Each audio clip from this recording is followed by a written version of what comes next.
And we're live. We're live. Did you just dab? Did you do the? I'm really awful when I do that. When I dab. Clearly. Yeah.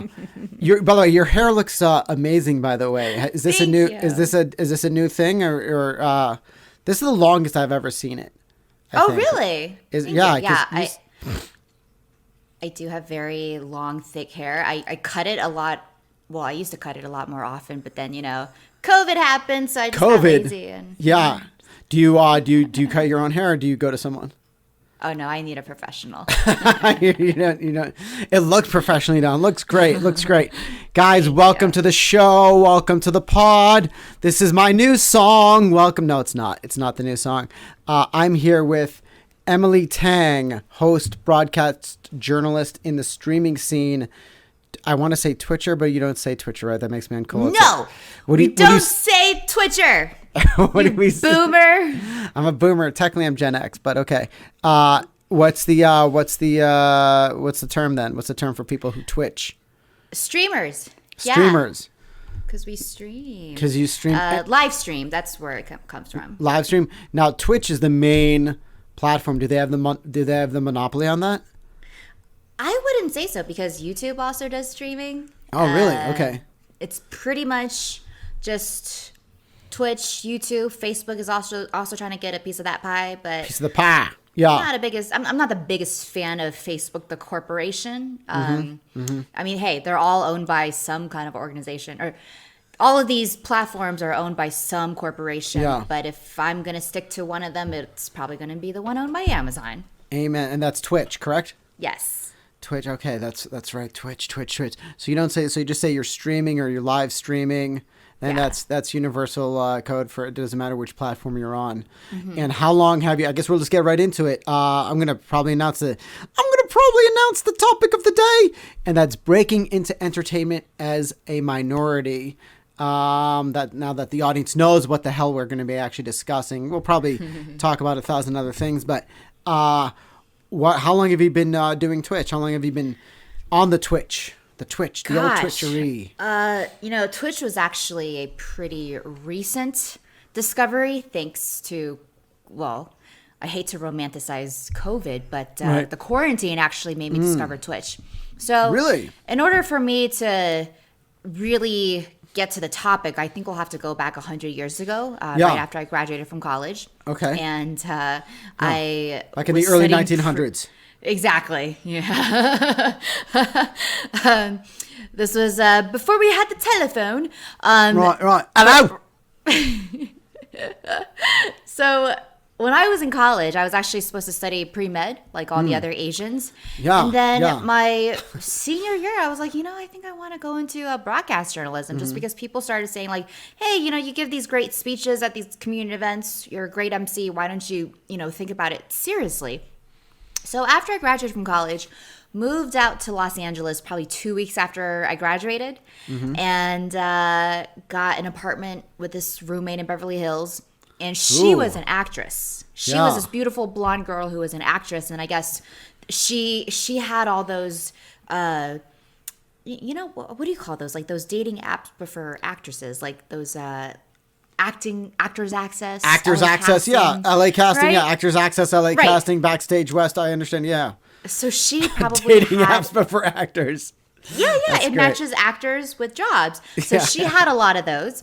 And she was like, hey, Emily, I came across this job and was looking for a Chinese female host, someone who can speak Chinese and write. You sound like you'd be perfect for this job. I read the job requirements. I was like, I am so green. I don't know how to speak in front of the camera. I don't even write that well. I'm not even that fluent, but why don't we give it a try? And about 5 auditions later, I was lucky enough to get that job. So that was my entry. It's a very untraditional way to get into the business, but that was my entry to my first hosting gig ever in Hollywood. What made me so lucky and so unusual is that I got thrown into the Hollywood scene. Yeah. My first interviewees were all big time Hollywood actors and actresses. Big time. I love it. Yeah. Most people have to work their way up. Most people have to intern somewhere, probably don't even get paid their first couple gigs. I came in, got a salary with benefits. My Wow. first guest was Chase Crawford from Gossip Girls. Wow. And Gossip Girl. Yeah. No, I know what you meant. I know what you meant. Yeah. The people at home, they know what you meant too, okay? Right. And then my second guest was Ian Somerhalder from The Vampire Diaries. Wow. So I was extremely lucky that I was just thrown into that world. You're thrown into the fire and you sort of learned the craft as you went along. But it was also the best fire possible. Yeah. Yeah, right? I know. I mean, it was like the elite fire, if you will. I didn't have to... The upper echelon of fires. Exactly. It was the upper echelon of fires. I didn't have to grab coffee for people in the morning. I didn't have to pick up garbage or work in a mailroom. I was extremely lucky that my first gig was in front of the camera, with makeup and with wardrobe. And that was the start of my broadcasting career, I guess you could say. Mm-hmm. That was in 2013. And after I did Hollywood news for a couple years, I also got it was sort of an additional job while I was still interviewing the Hollywood guests. I also ended up working on this NBA show. So I started covering basketball. Oh, cool. That must have been a lot of fun. It was a lot of fun, but I shat my pants on the first day of the job. Because I didn't really know much about basketball. Yeah, I was just about to ask you that. How much do you know beyond Space Jam? How much did you know about basketball? I think Space Jam is like the level of basketball knowledge that I have. Right. So yeah, because football is my thing, not basketball. I don't have any knowledge about that. Yeah. So I felt like such an imposter my first day at the job. It was a Warriors versus Lakers game. This was after Kobe had retired, so the Lakers were kind of on a downward spiral. Oh, I remember. And that particular year, the Golden State Warriors, they were like the reigning champs. They were unbeatable. It was kind of frustrating for everybody else in the NBA scene. That was my first game. I got to see Steph Curry up. We were probably 3 feet apart from each other. Oh, wow. He just walked past me in the locker room. I got to see a lot of, naked basketball players. There you go. Yeah. Yeah. Perks of the job. I was such a noob that my production assistants, our crew members, the video person, our editors, they had to feed me questions because I was so new. Oh, wow. They were Chinese and, basketball's huge in China. So obviously they knew what to ask. And I was like, please help me out here. I'm just a face, I hold the microphone, but I don't really know what I'm talking about. Real quick, is basketball the most popular sport in China? Is there another U.S. sport? Is baseball popular at all? American football or worldwide soccer? I mean, is it basketball is the thing? No, not basketball, but I would say the most popular sport in China is a sport that's not very dominant here in the U.S. Neither is it very dominant by Chinese players, but it's football. Soccer. The soccer, yes. Yeah, so I would assume soccer would be huge in China, right? Yeah. Mm-hmm. Yeah. So if you're a beautiful Italian or Argentinian soccer player, chances are you're going to be huge in China. You're going to be huge in China. Now, so as far as American sports, though, is basketball the most popular sport in China as far as American sports are concerned? Absolutely. Okay. Football is on its way up. I think it took people You said American time. Football? Yeah, American football is on its way up. Is it? Slowly, people are realizing the rules and they're starting to understand how it's played. I think it's just kind of hard because, football, you kind of have to be built differently to really play and enjoy it. Yeah. Basketball, you can get a bunch of shorties and you can still play, right? Yeah. Soccer. Guys like me can play basketball. Not well. Right. Yeah. Right. Not that I'm crazy short, but yeah. I honestly think it's just because, American football is it's different. It's such a physical, such a contact sport. You don't see a lot of Chinese people really wanting to throw themselves in it. Mm-hmm. So it's purely like a spectator sport. Yeah.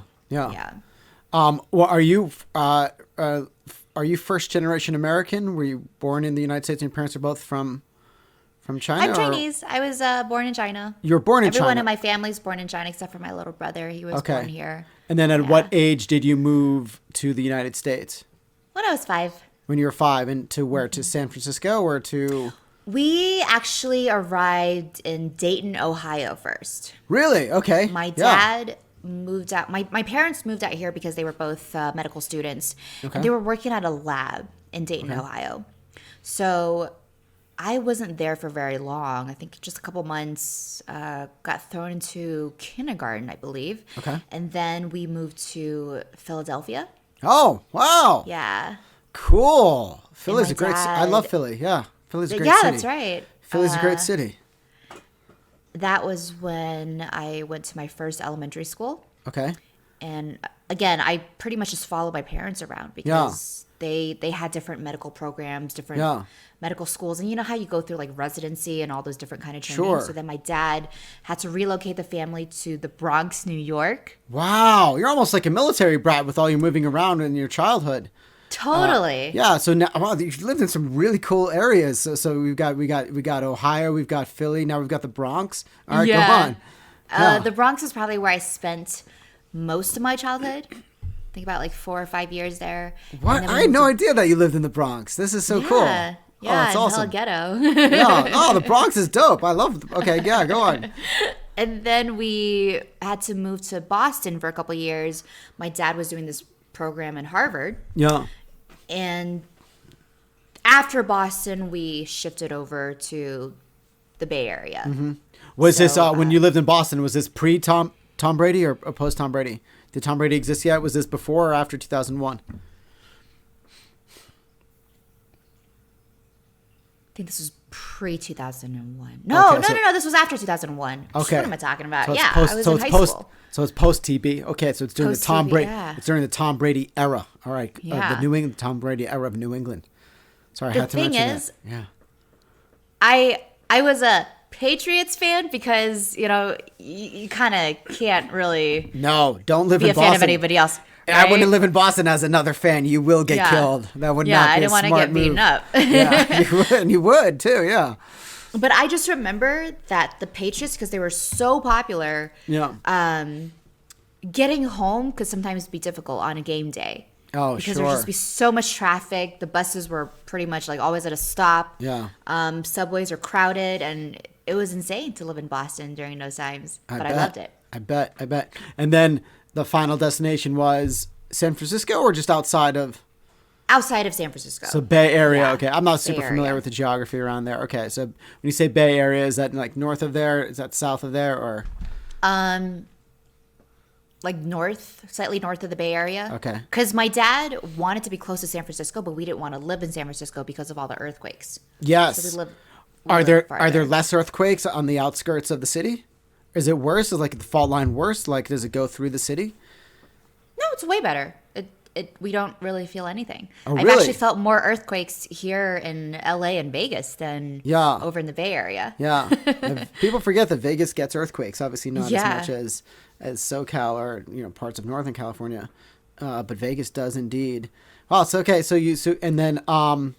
And then you were in school. You were in school and you were studying pre-med up until what, your junior year? You said. Senior year. Senior That's when year. I changed majors. Yeah. And your parents are both in the medical field.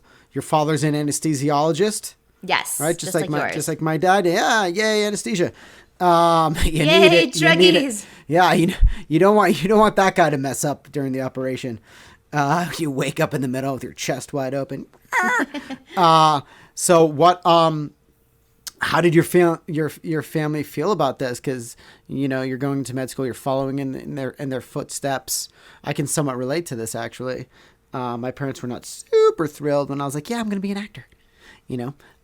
So how did they feel? Did they welcome it with open arms, or were they against it at first? Was there any pushback? Well, for the first couple years of college, they were actually pretty hands off with me. They kind of assumed like, oh, hey, we're doctors. Our kids are obviously just naturally going to know how to navigate through biochemistry, OChem, like all those organic chemistry. Yeah. awful courses. And they kind of assumed like I would just find my way. And then it wasn't until towards the end of college, I did a lot of community events. I became an MC. I would go to San Francisco a lot and do all these events. I think what happened was I also did a couple of pageants because I wanted to earn money. Yeah, sure. And tell me about this when you say like beauty pageants, where you like you Yeah. go and you have to answer questions and wear a swimsuit and do all that so kind of they're stuff. called beauty pageants, but there's also some that are called like scholastic pageants where Oh, they excuse want to me. give you money. So obviously they're going to try to pick a girl who's like, pretty, has talent, all that stuff. But Yeah. like the idea was that, we'll give you money so that you can use it towards school. But let's be honest, like it's kind of bullshit because you actually have to spend so much money to earn money. So Yeah. I think I earned like, I forgot if it was $1,000 or $3,000, but like, Wow. I really forgot what it was. Yeah. But like training for it, getting coaches, like buying those expensive gowns and stuff, it's like, it costed a lot of money, So what's the an difference? investment. What's the difference between a scholastic pageant and a beauty pageant? I'm sorry, I thought all pageants were like beauty pageants. I literally don't know the scene. So I mean, it's the same. It's just some organizations don't like to emphasize beauty because Okay. then you can also just choose an airhead as a winner, somebody without rather anything, than rather than someone who's more Yeah. well-rounded, who has a lot more to offer. Right. from- And I like those kind of pageants more because they're not choosing somebody based on their body or their looks. Right. But they choose someone who scores pretty high on their Q&A, scored Mm-hmm. relatively high on their talent. Yeah. Yeah. That's great. That's really cool. I'm learning so much about you today that I didn't know before. And so you've been and you've never streamed before COVID. You've never live streamed before. That was never your thing. It was going from a host. No, I streamed. So I think with pageants, what that helped me realize is that I don't think I meant to work on people. I don't think I meant to operate on them surgically. Yeah. But I was great at making people feel comfortable. And I like being an MC, like relating to the crowd, hyping people up. That was Yeah. something I was Yeah. able to do. Yeah. So that helped me. Okay, so what happened was, I won a couple of pageants around San Francisco. They kind of knew who I was. So they kept inviting me out to these events. I kept on hosting. People started paying me to host. Yeah, that's so cool. At first, they just paid me with food. Excuse me. Yeah. But slowly over time, I realized like, oh my gosh, people can actually get paid to do this. So I thought to myself, you know what? If I want to learn how to become a broadcast journalist or to host, I should either move out to Los Angeles or New York because those are the only two cities that could really hone those skills. I decided to just kind of roll the dice, moved out to LA because it was closer, it was sunnier. Never lived in LA before. I lived in the Bronx before, and so Yeah. that didn't really leave a good taste in my mouth. So moved out to LA, got that Hollywood job that I mentioned earlier, and that was kind of the beginning of it. Now, while I was interviewing Hollywood celebrities and doing, NBA coverages, I also played around with some other technological advancements. So Yeah, that's okay. when around 2016, I want to say, was when a lot of those Chinese live streaming apps started to seep through to American social media. Yeah. So I had a couple of friends who would be like, hey, Emily, do you want to live stream on this app? And they were like, they'll pay you by the hour. So I started to live stream on these, on these mobile apps. Yeah. That was my first foray into it. Okay. Also tried out Periscope. I don't know how I felt about Periscope. I just felt like, Yeah, I feel like that kind of came and went. Periscope. I remember at the time I was like, Yeah. "Oh, this can be huge," and it didn't. It never even made could Vine. have been. Yeah, it never even made Vine status though. I think, the problem with Periscope is that it just didn't really incentivize the streamer. Yeah, yeah, Twitch does an awesome job at like incentivizing you, makes it fun for you to stream, Yeah. fun for you to interact with your fans. Now I know Twitch can be used. Sketch comedians can use it. Comedians can use it. Gamers can use it. You can have a show on there. It doesn't have to be just revolved around gaming. Yeah. But yours is, from what I've researched about you, you have done some. Yours is primarily gaming. Two questions. One is, were you into gaming beforehand? Do you even want to admit that, or is that bad, or is that some sort of like, green current sort of thing? Or and are each of your shows always involving gaming? Do you ever do non-gaming activities on Twitch? Yeah, so to answer your first question, I got into gaming about 2 years ago. I think in late 2018, Blizzard discovered me and they asked me to be their Chinese correspondent. because Cool. in the esports scene, Yeah. there's, well, I would say the largest audience is in Asia, and the majority of them are Chinese because Okay. China loves gaming, and China produces a lot of video games, so they obviously want to give Chinese gamers a larger platform. So China's been investing in esports for decades now, actually. And I kind of just like stumbled into this Blizzard world. I had no idea what I was doing, no idea what I was talking about. I was thrown into the Overwatch World Cup with like just a stupid amount of fans. Yeah. And they were super nice to me, even though I came in, I was like, guys, me know nothing. And I was also like a little bit older than the general audience. So you know that Steve Buscemi meme, how he was like, like, howdy kids. Yeah, like, that's kind of how I yeah. felt. I know. Yeah. And I ended up really loving the game, really loving the industry, loving that core audience. So I'm always going to be grateful for Overwatch. For giving me that platform, for giving me that fan base. So then when I started streaming, obviously the Overwatch fans came to me first. But what they didn't realize is that I suck at the game. Yeah. So to make it more entertaining for people, because you want to be on Twitch for two reasons, right? Either you're really fucking good at video games so that it's satisfying when people watch you click heads, or you're bad at the game, but you could just be purely entertaining. And you're just really fun with the comments that you make and how you go through it. And Sure. Yeah. You just got to give good commentary. So for me, what I realize is I will always stream a little bit of Overwatch. But look, there's 7 days out of the week and I don't have to stream Overwatch every day. So on Mondays, I stream yoga. Yeah. On Tuesdays, I stream like a random wholesome little game. And then on Wednesdays, I do Just Dance, which is a dancing game. You got to hit all the right moves. Yeah. On Sundays, I do Spooky Sundays where I only play horror games and then we scare the shit out of each other. So you stream, excuse me, I'm getting there. You stream four times a week. I don't Twitch, Roberto. I don't Twitch. I know. Sorry. I really am the Steve Buscemi meme now. So you live stream 4 times a week. I try to stream as much as possible. Sometimes it's twice a week. Sometimes it's 4 times a week. Yeah, it varies. Interesting. I have another job Would you say historically that I might be totally inaccurate with the statement, but did this kind of thing, as far as people the entertainment being watching somebody else play a video game and comment on it, did that get mostly popularized on YouTube through PewDiePie? Was he or was it a big thing before that?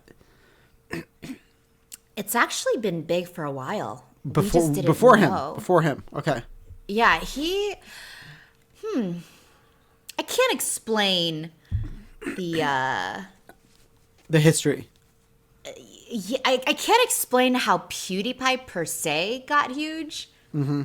I can't track back to like when that started, and also I'm not one of his demographics. Right. I like to watch, like, even though I can be loud and obnoxious on my streams, like I like to watch people who are chill.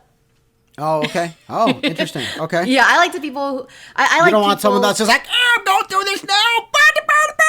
You don't want to see that sort of amped up fucking energy. Like if I played a game, I'd be like, oh God, what am I doing? Right.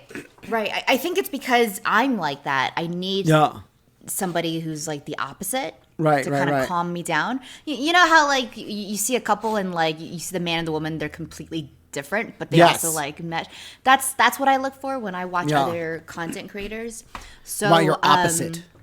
Exactly. I want my opposite. Yeah. Polar opposite. Yeah. So I watch it for different reasons, and apparently it's been around for a while. People have been streaming. I think probably what happened was when you game, especially when you play very complicated games, sometimes you want to go on the internet to look at people who are better, so you know how to get the most out of the game, because you want to enjoy the game. Yeah. And then over time, people just realize like, hey, I can play a video game and show people how this game is to be played and add this entertainment factor to it as well. I didn't understand it at first, but now I do, and I love it. So that was going to lead me right to my next question, although you kind of partially answered it. How much of this, now that you're doing it, you've been doing it for some time now, how much of it is more passion versus obligation. Like 4 times a week is a lot. That's a lot of content per week. You know, Right. that's leaving only 3 other days. You know, I know you have another job and whatnot. Yeah. Are there days where you're like, oh God, I should really Twitch today? Or is every time you stream, excuse me, I got to stream today? Or is every time you stream, like you're like, fuck yeah, I can't wait to get home and do this? Yeah, every day when I'm leaving work, Yeah. I'm like, fuck yeah, I get to go home. Yeah. Oh my God, the boss isn't in town. Fuck yeah, I'm going home to play video games. That's great though, because you found like a passion that you're like super excited about. Right. You know, some people, I always imagine people that put out just a tremendous amount of content, which I'm going to put you in that category because I think 4 times a week is a lot. I'm always wondering, I'm like, are they super excited each time, or are they just like keeping most of the time they're super excited, but sometimes they just want to keep the wheels turning, and they'll do an episode even though, you know, they're maybe like, kind of in, kind of not, you know? I'll be honest, when I was interviewing those glamorous celebrities in Hollywood, Yeah. or when I was going over to the Staples Center to cover another game, Yeah. there were definitely times, and I hate to sound like an ungrateful little bitch. No, you're not. There's probably people out there who are killing for my job, probably Yeah. worked for years and couldn't get to where I Yeah. was. But No, I'm saying you're ungrateful, but there were times where you didn't feel like super up for it. there were times where I'm like, God, this again, like, you know, I'm just going to ask the same questions, probably ask like, oh, what are you wearing the red carpet? Yeah. Like, it just sounded so mechanical, Yeah. so produced to me and just not sincere at all. And at the end of the day, I was like, what am I actually contributing to the fans who are watching it? Yeah. What do they get out of it? Yeah. Now, what I like about Twitch, see, I do get paid for my time there because people donate, people subscribe to you, you get ad revenue.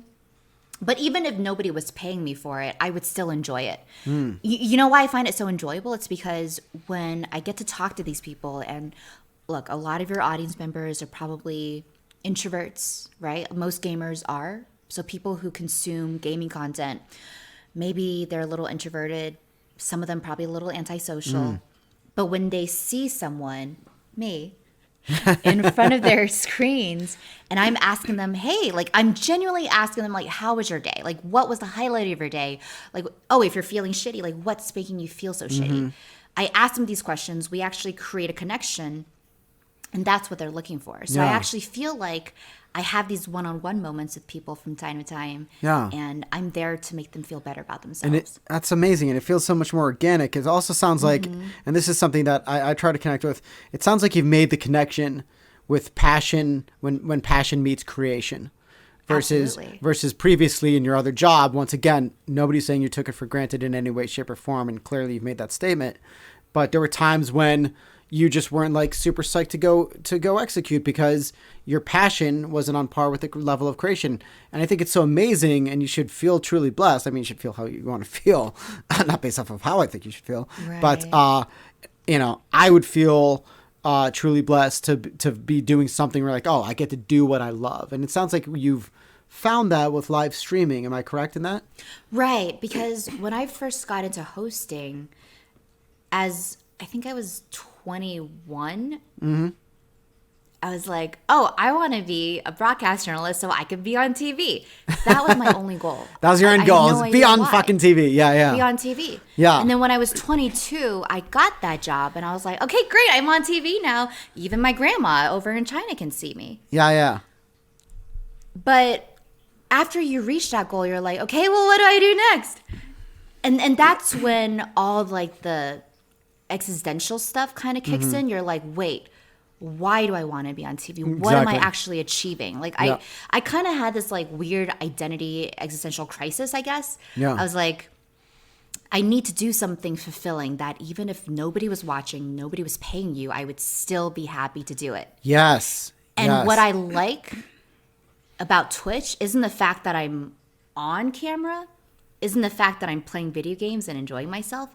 I think what I truly like is making this connection with people, even though you can't see them, you can't touch them, you can't be in the same Yeah. room as them, but you can still change the way they feel. Well, that's fantastic And- right there. Yeah. What I like about Twitch, and you kind of touched upon this earlier too, is that you don't just have to play video games. You can also do other things. You can do so many what things, I yeah. started, what I started doing was I like alliteration, so I changed Mondays and Wednesdays into Mindfulness Mondays and Wellness Wednesdays. Because, look, I paid so much money to be a certified yoga teacher. So I was like, I'm going to teach yoga on stream. And what I started doing is I started to pour all these like corny, cheesy, words of affirmation into my streams. And I start reminding people like, you're amazing, you're special, cut out toxicity and all this stuff. Yes. And people love my streams. I love that. Well, I love that. Just hearing that, that's something that I would get into. No, because I'm all about that jam, and right? I think that's Me too. I think that's so great.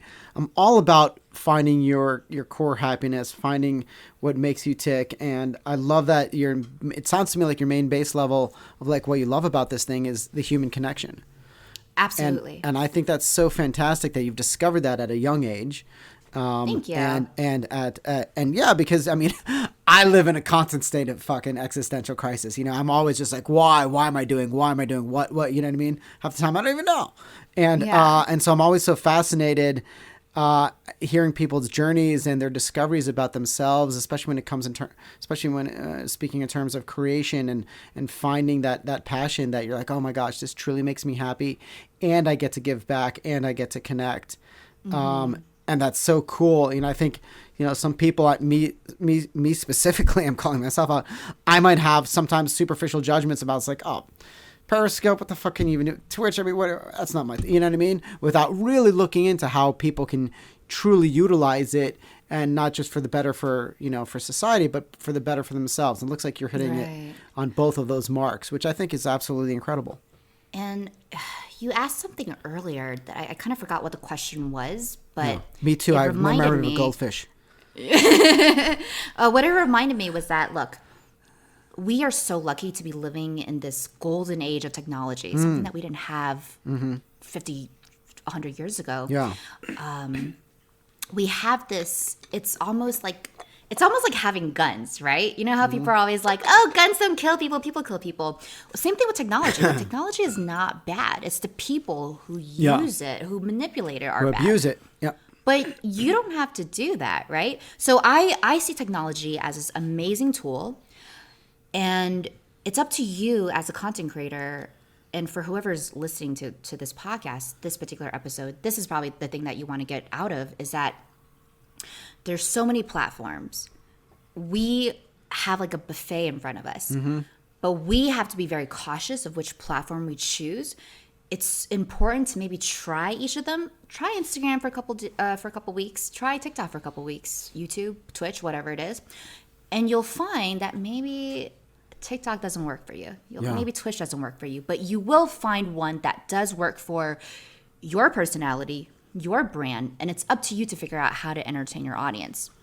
But I will say this though, I just don't really care for TikTok. I tried it. Yeah, I know you tried it for a while. And you were talking all day, TikToking all day, as they say. They're TikToking. And I liked some parts of it, but ultimately, I think the reason that I didn't like it is that people can simply comment and like your stuff, but there wasn't this connection. I didn't feel a connection to them. Yeah. I prefer videos. I prefer live streaming.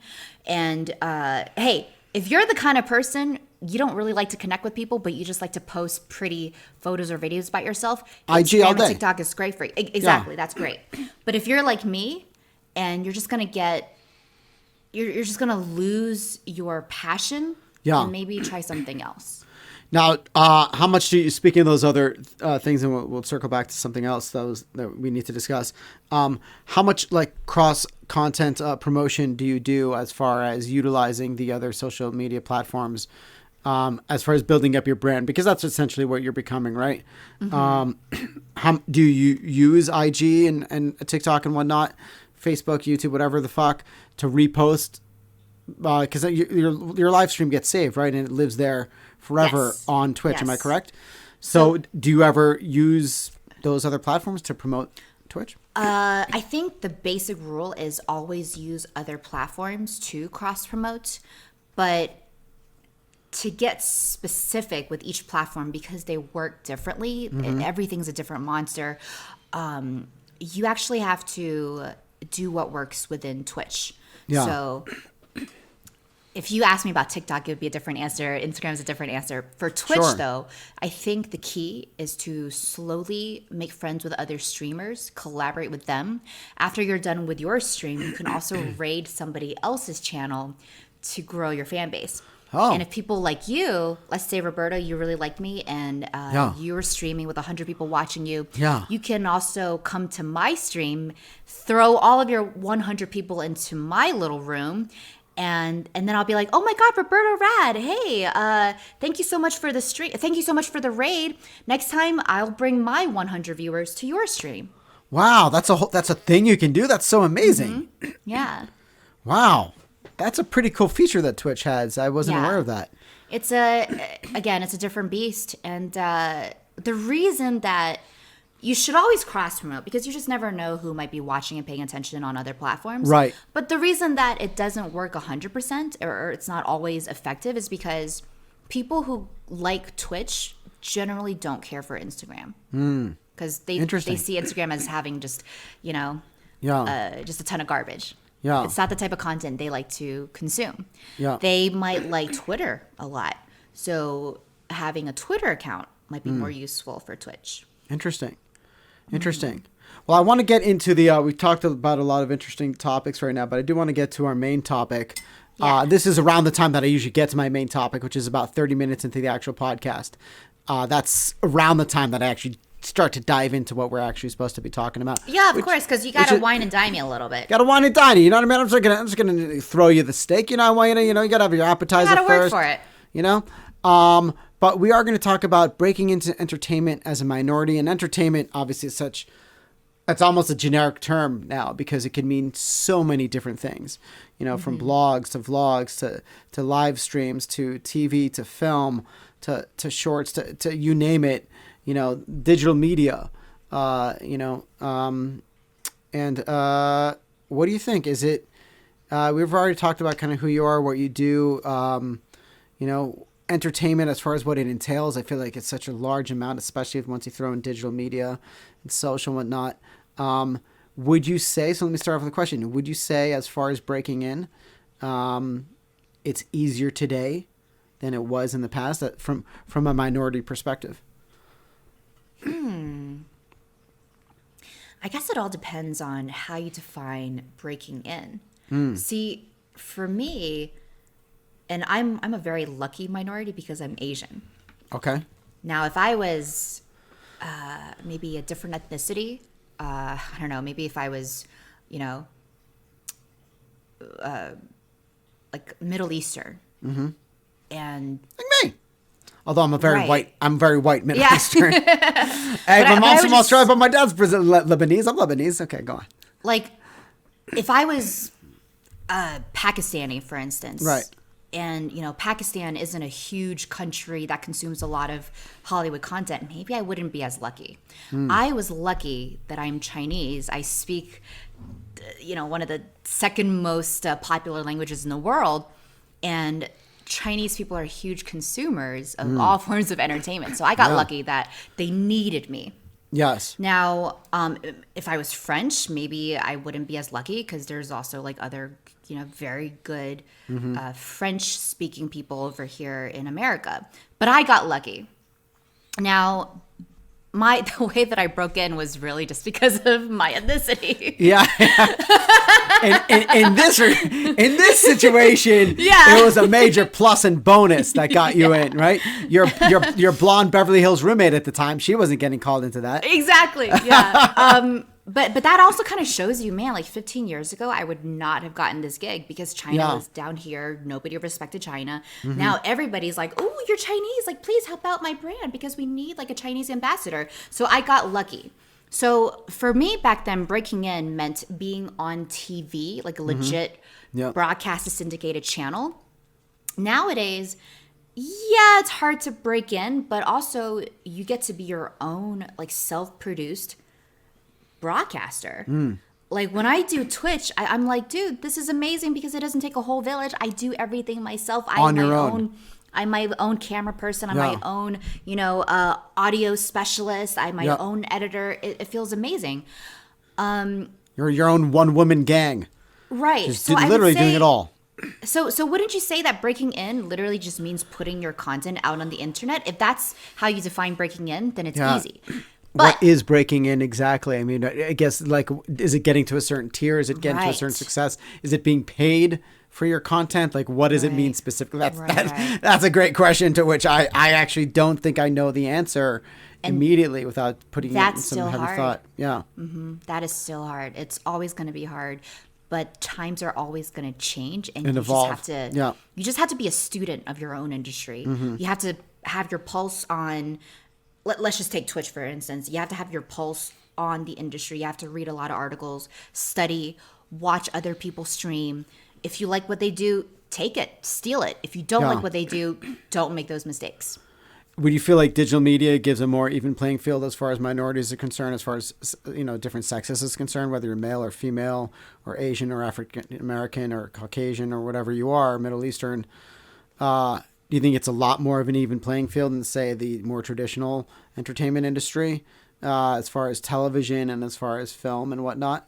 I feel like social media has given it a lot more of an even playing field. Yeah. It's way easier because traditional television, they think you have to have a certain kind of face. A lot of women actually get surgery done just so they can look a certain way.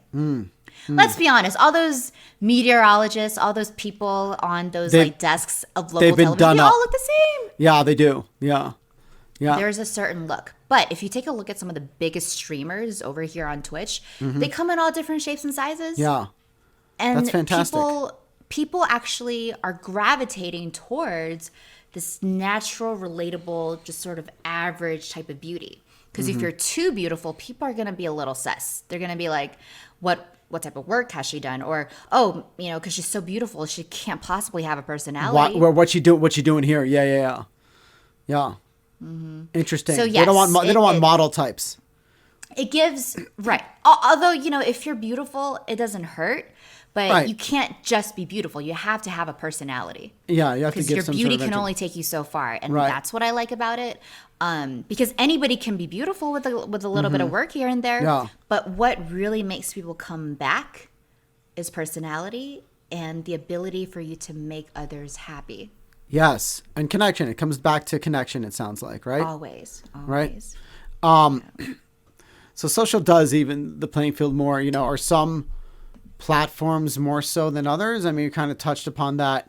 Does what, is it easier to break in on Instagram if you're a certain type versus Twitch? I mean, Instagram, I feel like if you're a hot model type, you're probably going to have a little bit of an easier time than, say, myself.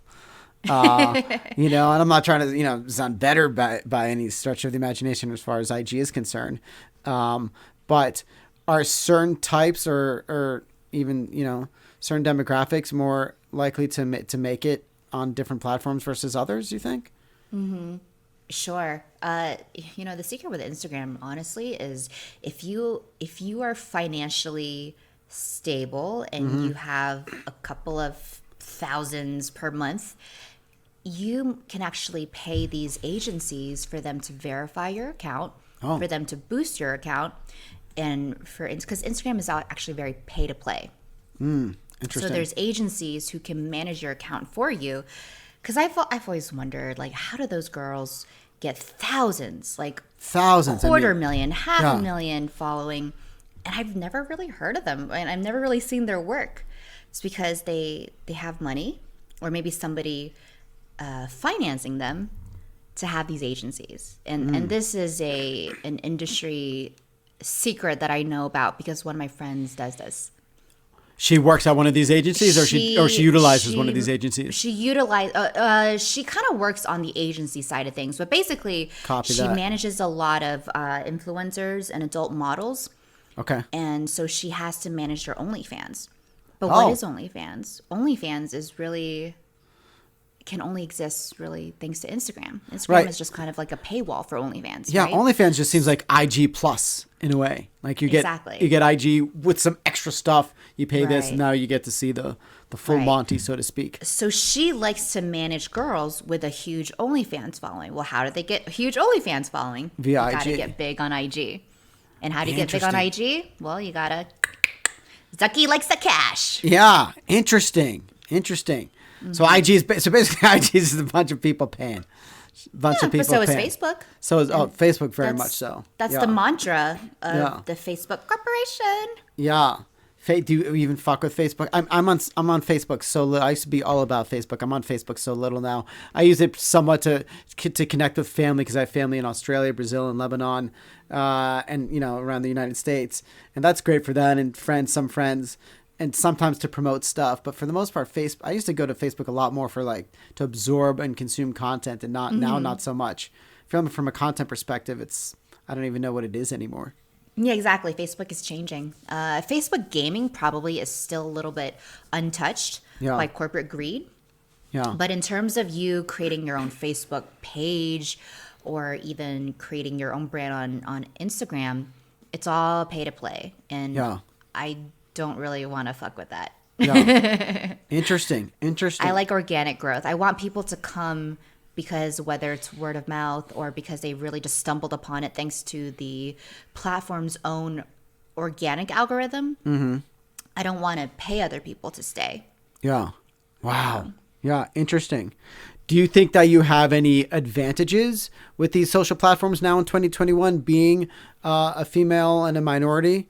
Do you think, are there advantages, or do you think there's disadvantages, or do you think it's just all pretty even and anyone, any shape, size, race, whatever, can break in as far as what we're talking about? Yeah, I've never felt like my race was a problem. I've also never felt like my gender was an issue because every gender has something you can leverage. Now, the benefit to being a female, thank God I'm still quite young, and I can get away with doing silly things, cosplaying, dressing up, and all that stuff. You can leverage that. You can leverage your sexuality, right? And I do recommend girls to, if you know you're beautiful, if you have a nice body, it's okay to leverage that while you're young. But don't overly do it, because if people know you as a girl who gets down and dirty and naked all the time, well, the moment that you're no longer beautiful and you no longer have a good body, what are people going to like you for? Right. You want to be like Oprah. You want people to like you for because Oprah, she has looked like that for the longest time. And you know what? As she ages, she's only going to get better at like fine wine. Yeah. And I recommend all girls to keep that in mind if you can. But it's okay to look beautiful because you want people to look at your thumbnail and want to click on you, right? That's just common sense. Yeah. So the good thing about being a girl is that you can leverage your sexuality reasonably, okay? Within reason. But once people click on you and have built a connection with you, don't fuck it up. You better have the goods. You better bring it. You better bring. You better have the passion. You need to have fiber. Yeah. You need to have the passion, the connection, etc. Yeah. The only thing that sucks about being a girl, and this happened a lot back when I was doing Periscope and the mobile live streaming app, is I got weirdos from, I honestly don't know where they were from, like Eastern Europe, like just weird places in Europe that I've never heard about. Yeah. And they were always like, ooh, show milk, which Jesus I think Christ. Is their way of saying show boobs. Show boobs, show milk? Holy shit. I'm gonna say that to my girlfriend next time I see her. I'm like, hey, show me some milk. Show me some milk. Just to see the horrified look on her face. She'll be like, well, get the fuck away from me. So you totally get a lot of pervs. And I think as a guy, guys probably don't see that kind of sexism. Right. That's I would say that's probably the only thing about being a guy that's better. But no, like each gender has their own goods and bads. Because I also know some male streamers would get a little jealous of girls. They're like, oh man, that female streamer is only better than me because, she's pretty and can show cleavage. Right. But I'm like, we all have our limitations. Yeah. And I feel like guys can't complain. Guys have had it on top for so long. And we have so many privileges and advantages that we can't really complain about. Right. God damn that girl. If she wasn't hot, man, nobody, right. So yeah, that's why I like on Instagram, I'm so curious, when I see these girls that are very beautiful and they have lots of followers, like, God, how did they start off? You know what I mean? Yeah. I have have to just, capitalize on my, attributes and what I'm good at. And I think that's what people need to do. And I think if you find what you're passionate about, I think ultimately you will grow. And yours might be podcasting. Yeah, you don't have to do what everyone else does. No, just precisely. because you see someone succeed on Instagram or TikTok doesn't mean that same formula will work for you. But you got to do it because you like it, even if nobody was watching. Yeah. How much time would you say it took for you to find your voice? You know how comedians, they say that, I think it's like they find it takes 7 years to find their voice. I'm still finding the voice on this fucking podcast. I feel like I'm always finding my voice. How long do you think it took for you to find like your voice, your zone, your rhythm, however you want to label it, as far as like what Emily Tang, Brent, do you still feel like you're still in the process of discovery, even this deep in? Is this even something you don't think about? I like renewal. You know what I mean? I don't. How do you mean? I like having, I like to reevaluate where I am every 6 months. And with Twitch, it's relatively new. So I guess I'm still trying to find my voice. I'm still trying to like make it better. So after every episode, after every stream, I should say, I always like rewatch my VODs and try to make it better. What's a VOD? Oh, VOD is just like a video that you can watch after. So after your stream is over, I can still watch it back. Sounds like it's short for video on demand or whatever. I digress. Okay, go on. Pretty much, yeah. So we call them VODs over on Twitch. Yeah, over on Twitch. Where we live stream. Yeah. Yeah. So I'm constantly trying to make it better. I guess it's almost like I will never stop. Like just because I find my voice this week doesn't mean it might stay the same. Yeah. A few months from now. Constantly evolving. I'm just constantly evolving. Yeah, you're very similar to a comedian because they'll we'll either audio recorded or video recorded, and I'll watch every set after I do something. I'll watch everything I do afterwards just to see if I can, how I did, what I can take away from it. It sounds like you do the same, go through a very similar process. Yeah. Yeah. Interesting. And I guess the only similarity that I could make is that, if this comedian, Jeff Dunham, for instance, he does puppets, that's his thing. Yeah. I might call myself like I do fitness streams. But occasionally, I might do horror streams, right? Like I feel like you always have to, I need to cast like a wide net. I can't just be talking about one thing, doing one type of joke. I need to do lots of things. Is that you, or do you feel like, is that what you think works for you, or do you think that's what works for people should do that? They should cast a wide net at first, or do you think they should be more niche? Niche or niche? I never know how to say that word. Yeah. Niche. Is it niche or is it niche? Niche. Niche. I think it's niche. Yeah. Yeah. But there are streamers who just play one game. Maybe that's just how their brain is wired, and they don't want to play other games, and that's totally fine too. But me, I need to. I'm like a variety comedian. I need to talk about a lot of things: politics, my family, my bad sex life. Like I kind of have to be one of those. Yeah. I have some questions. My brain is actually crisscrossing two questions. One about Oprah and the other one about creepers. Does Twitch have like are you able to block people? Do you get creepers on Twitch? Do you get guys that are just like, show me some, Jesus Christ, show me some milk. That's so fucking weird. These guys had said that. This is a back on Periscope. Probably like the guys that they based Hostel off of. But all right, because you said they were Eastern European, or I don't know. I think so. They could barely speak English. Yeah, but you get creepers on Twitch. What do you do? Do you bounce them? Do you interact? No interact? What's the best way to deal with creepers? So sometimes when a creeper, let's just say a message doesn't get filtered out by my moderators. I have two moderators, and they're usually on when I'm streaming.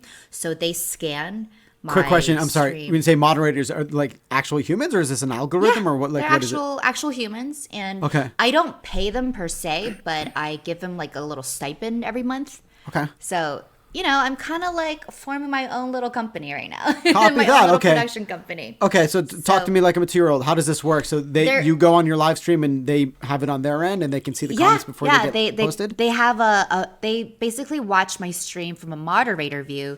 They can also ban people. They can time people out. Like, you've been naughty. You're no longer allowed to type in chat for the next 60 seconds or something like that. Oh, wow. So my moderators do a fantastic job.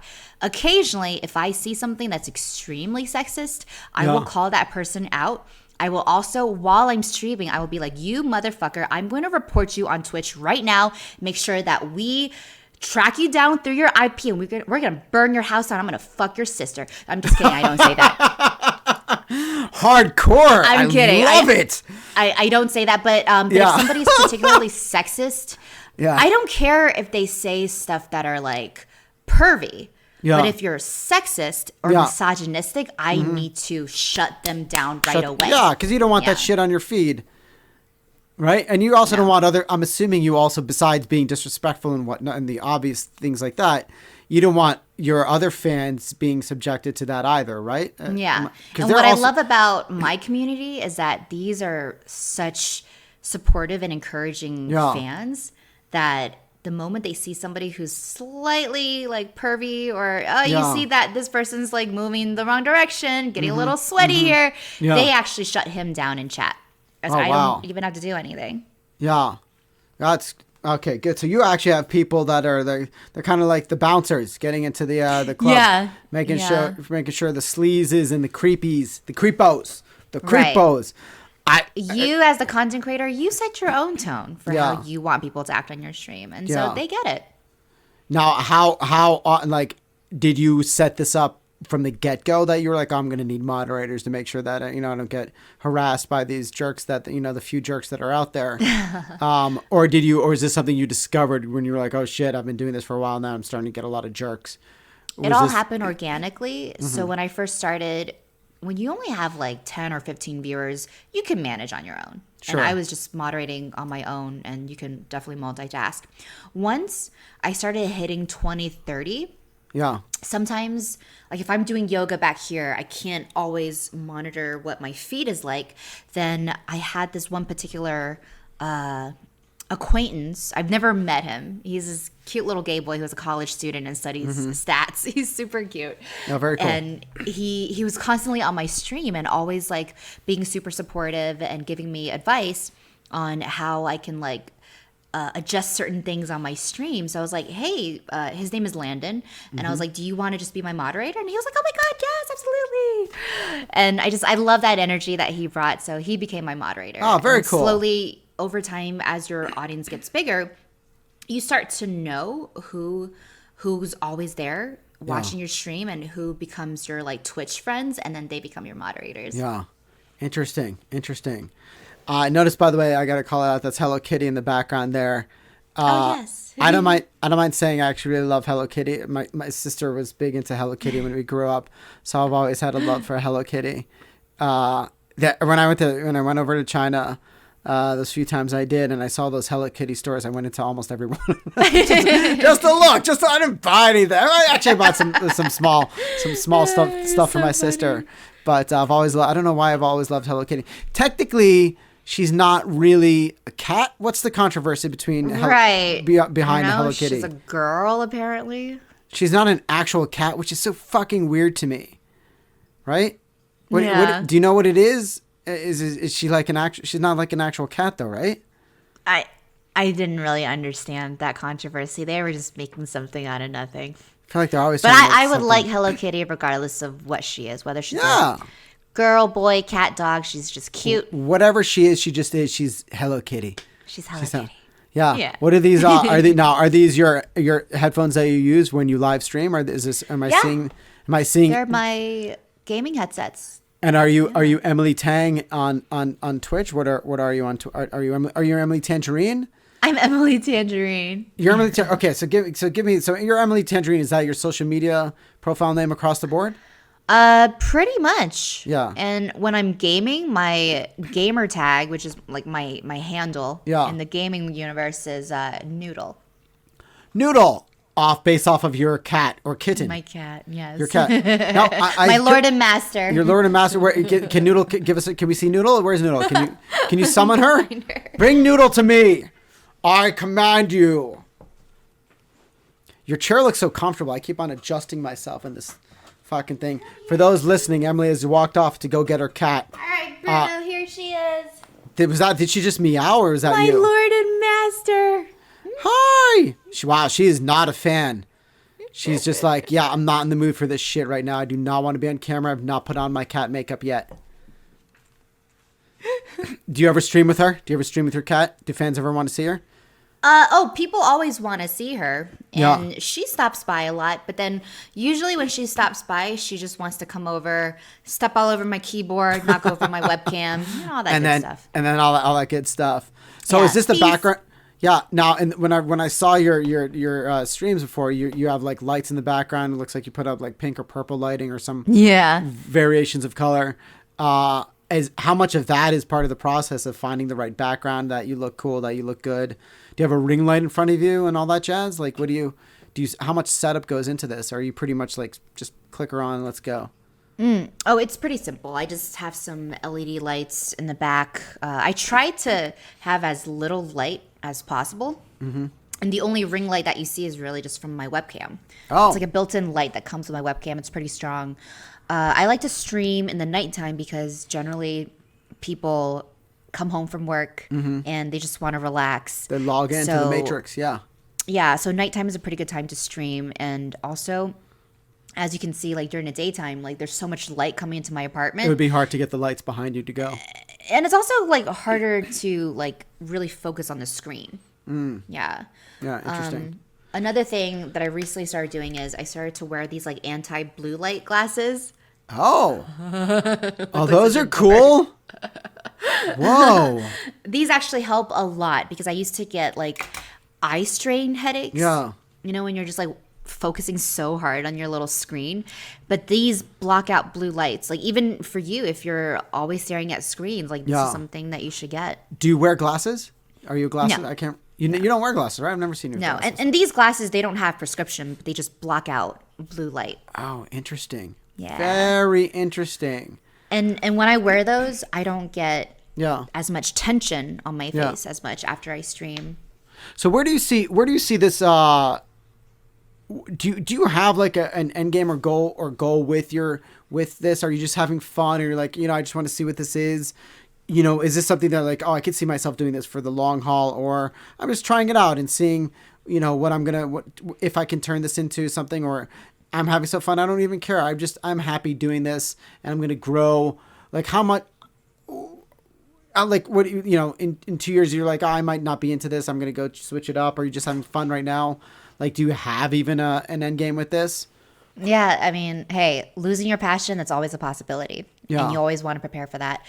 Having fun in this industry is as important as breathing. You have to make sure it's something you enjoy. Yeah. It can't be a chore. Now, for me, the answer to your question might actually change in a couple of weeks because I am partnering up very soon with this Chinese organization. It's it's called Huya, and they're basically like the Twitch of China. Now, because they're kind of like a competitor. Oh. I can't exactly like stream on Huya and stream on Twitch at the same time. But what happened is Huya has this esports team over here in America, and they wanted me to be their ambassador. So I can still stream on Twitch, but I just have to like collaborate with their American organization, sort of. Oh, interesting. Okay. So long story short, I'm collaborating with this esports team, and that might kind of change the dynamic of how I do my streams. It'll probably, grow a little bit, and then I probably have to like adjust the way that I stream depending on how this collaboration goes, because interesting. Then like my image is sort of connected with this other organization too. Yeah. So what I do, and I kind of recommend people to do this, is that every couple months, maybe every 3 months, and then 6 months, every year, always reevaluate where you are. Yeah. But put out short-term goals. Like, where do you want to see yourself in a month? And then 3 months. And I put out numerical goals too. I want to gain 100 followers after this month. I want to gain 500 and so on and so forth. So for me, my goal this month is after the announcement of my collaboration, what do I want to get out from them? Do I want them to just promote my growth and have a lot of followers? Or do I want to create my own little online store so people can buy merchandise? Like, you want to always ask yourself. Yeah. But where do I want to go from here? Yeah. But I don't have the answers right now because I felt like I just started not too long ago. Yeah. And so when you're just starting out for the first 2 years, it's all learning. It's all about growth, collaborating with the right people, finding like-minded influencers and content creators that are in your field and do similar things to you. Even if they have less followers than you, it doesn't matter. Yeah. Because if you collaborate with other people, they will expose you to followers that you never had the reach for. So that's important when you're first starting out. Yeah. I love it. Well, by the way, this has been tremendously informative for me. Really? And yeah, really, because I knew nothing, and I hope those at home listening, I don't know if they're at home or if they're in the car, wherever the fuck you are, hope those listening are also, have received the information as well. I mean, for me, I didn't know that much about Twitch. I find this highly interesting. And I find the whole life, because not everyone knows like this sort of lifestyle. No, people once again can have judgments or assumptions about how a certain thing is. And they might not know what really goes into Twitch and what really goes into live streaming and what it takes, for any person. So it's really interesting to hear like somebody who's doing it, actively doing it and succeeding at it, and also doing it for the right reasons. And also what we talked about earlier, finding, that crossing that path of passion with your creativity. And I think that's fabulous. And now you're partnering with these people, and I think that's amazing. I think, you're very, I find you to be very fortunate and blessed to be able to do these things. And I think it's fantastic, and I love to hear it. And I love, because I think so many people probably just do things because they feel they have to, or out of obligation, or because that's where the money is. I'm not saying obviously you have to make, you have to have the skills to pay the bills, as the beasties would say. But I think that the truth for me, true happiness is when your passion meets what you're doing for a living. And I think you're right there. And I think it's fantastic. And my hats are off to you. My many hats that I wear they're all off to. All the hats are off. All the hats are off. I know. And like, so for those at home, I love saying that, for those at home, Emily and I have been talking about this, my podcast, Let's Hug It Out, and the direction it should go. It initially started as a debate podcast, and now it's more kind of like, mental health in the age of digital media. And I'm still kind of trying to find my voice. So this is it's always helpful and educational to me when I have guests like you, where I can learn about, their process. Because I'm very much about the process and the journey, and seeing where people are at and what they're doing. And I just love having these conversations. I know it's a lot different for me. I know we talked about me wanting to do potentially a character and make this more comedic, but I don't know which direction. I really don't. I'm just being honest here. I don't know which direction I truly want to take this. So I'm in like pure discovery mode right now, trying to find my voice with the show. But I do know that conversations like this are definitely the direction in which I want to go. And I want to continue to have more guests like you that are doing what they love and doing it using a form of, I guess, is Twitch, social media, whatever. They're using a form of digital media, and they're doing it at a time when the playing field's, hopefully a lot more even for people, especially people who, are a different gender, or minority or whatnot. I think it's great. Yeah. And I really do. I've said this to you as a friend in person many times. Yeah. But I'll just repeat it again for the audience at home because they don't probably know about this. But I think we all know what we're good at, right? Like I know I'm flexible, so like I can do yoga and stuff. Like I know that's one of my actual skills. And one of the skills that I don't have that you have is your innate ability to mimic people's accents, which is why you would make a really good voice actor. So see, that's one of your special skills that you would put at the bottom of your resume. that maybe not everyone can say that about. Because Yeah. I can say for myself, like, hey, not everybody's flexible, but I can do this. That's why I would be a good yoga teacher. But for you, one of your other special skill sets, other than acting and directing, producing, is that you have this ear for mimicking certain accents. So you and people at home should always list out just quirky talents that you guys have. Interesting. And then That's build great. on that. Yeah. So you really should hone your voice. If you really need to, go for a consultation with some, voice teacher or something. And then think about, okay, well, my superpower is my voice. I sound fantastic, but how do I leverage that? So then think about things where you can use your voice. Maybe it be TikTok, maybe it be YouTube, or, podcasting. Yeah. And then just eliminate platforms such as Instagram or Snapchat where like it's so photo and visual based. Yeah. Right? So people at home really think about 3 things that you're good at that not anybody else can easily say they're good at it. And then think about the platforms that are available right now that will cater to your quirks and your talents. That is fantastic. I think that's fantastic advice for anybody at home, not just myself. I'm definitely taking that advice. That's fantastic. Emily, thank you. Seriously, thank you. This has been fantastic. How was this for you? I always do the post interview during the interview. Thank you, Verna. This is fun. Yeah, was this? I thank you so much for doing this. I mean, this has been an absolutely fantastic conversation. I really loved. I didn't even know what to expect when we first started talking. I was like, I'm just gonna see where this goes. I know we had our topic in mind. But honestly, I'm being so real when I say this. I learned a lot during this conversation. So hopefully the people at home did too. But if not, then fuck them. Just kidding. I love you.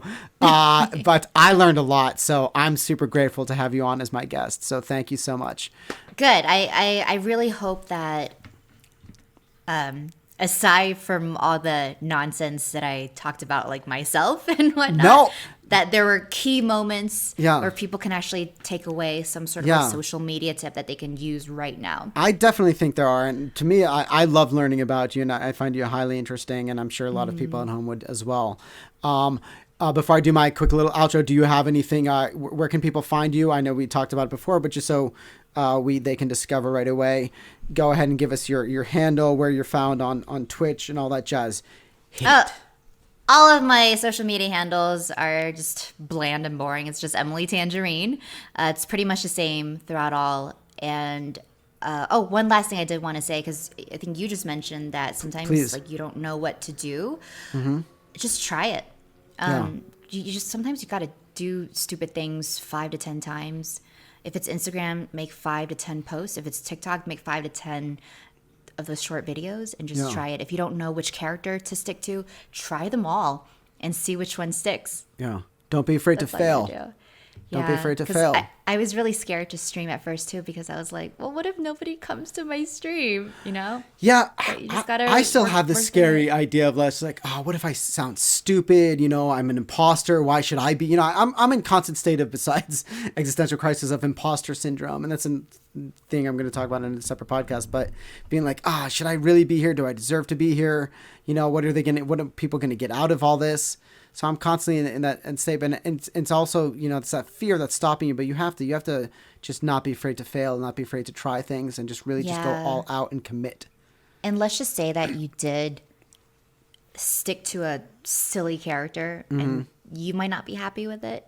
Just know, because the world is so big, there might be other people that like it. There's someone else who's doing exactly what you're doing and not even doing it as well as you. Yeah.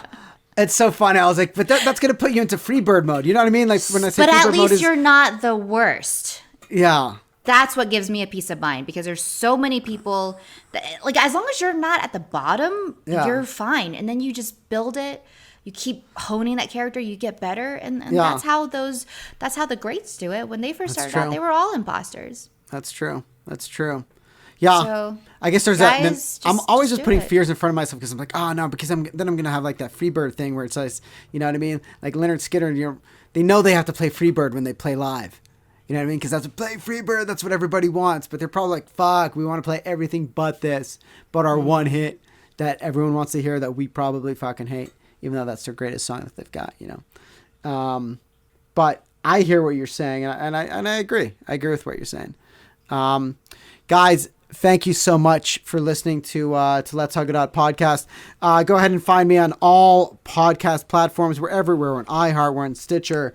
We're on Apple, Spotify, Pandora, you name it. And also find us on YouTube. We're on YouTube. And finally, we're on www. Don't forget the three W's. Buzzsprout.com. Let's Hug It Out podcast at buzzsprout.com.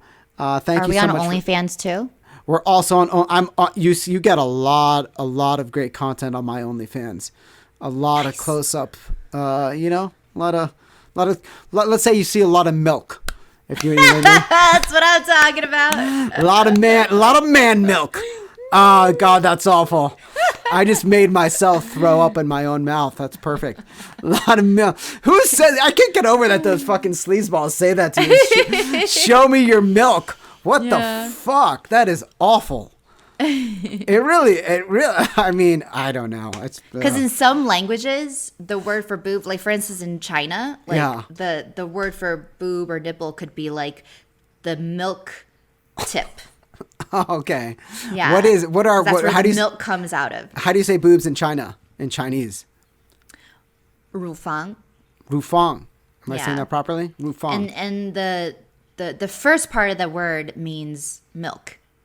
Oh, okay. So sometimes, depending on what country you're from, maybe the word for milk is synonymous with boob. So these that's guys how I weren't know being, these creepers weren't being extra creepers. They were just being creepers and trying to say boobs, but it got lost in translation, basically. Exactly. So I should give them some slack. Yeah. The milk guys, the milk. Yeah. Jesus Christ. Give them some. That's really funny to me. Yeah. Anyway, okay. Well, we ended it on a very lowbrow note. Perfect. Awesome. Seriously, Emily Tangerine, everybody. Emily Tangerine. Roberto Raad, everybody. Also known as Emily Tang. Very funny and very intelligent human being. Thank you so much. We've learned a lot. And I would love to have you on as a guest again, if you would be so kind to grace us with your presence, of course. Only if you do a character. I'll do a character. Next time we do it, I'll do a character. How about that? Is that fair? Yes. Yeah. Okay. All right. I'm in. People might hate it, but I'll do it. So, guys, thanks again for watching. Thanks for listening. And take care of yourselves. And, we have to do our virtual hug. I've been so, half-assed about this, but I wanted to do it on every... There we go. It's a virtual... The only safe way to hug during COVID times till everybody's vaccinated is the virtual hug. And there we go. Thank you so much for doing the pod, and break a leg on your next stream. Thank you so much, Berto. Right. Bye, everyone. Love you. Thanks for watching Let's Hug It Out podcast with Roberto Raad. Follow us on IG at Let's Hug It Out podcast, and find us on Apple, Spotify, and all podcast platforms everywhere. See you next time. Bye.